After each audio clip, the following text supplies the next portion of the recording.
बेटा हम आपको सभी कुछ बताएंगे।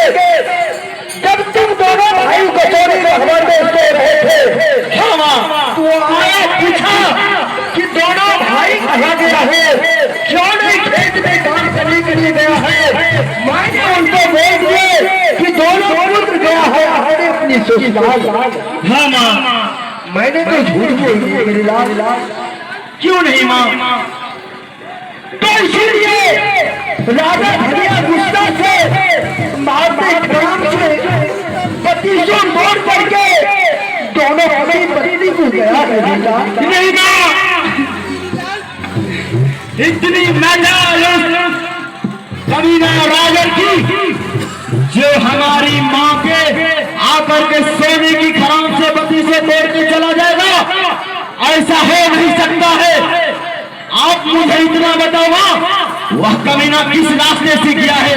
बेटा हम आप इसी रास्ते से गया है मेरे लाल, इसी रास्ते से गया है।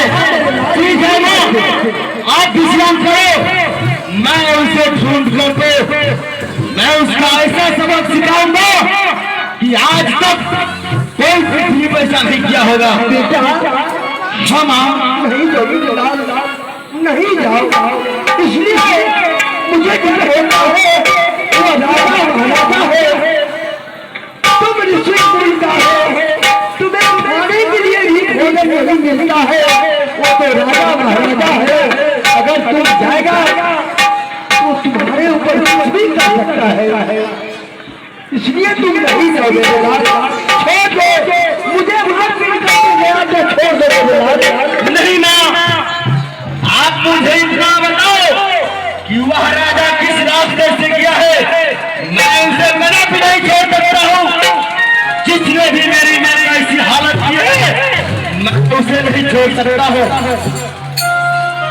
जब तुम बात को नहीं मानते हो, नहीं रास्ते से इसी रास्ते से गया है। क्या तुम बेटा जान से नहीं मारना, मार के बदला तुम मार भरा करके चले आना। ठीक है माँ, आप विश्राम करो, हम दोनों भाई चलते हैं उस राजा भैया के पास।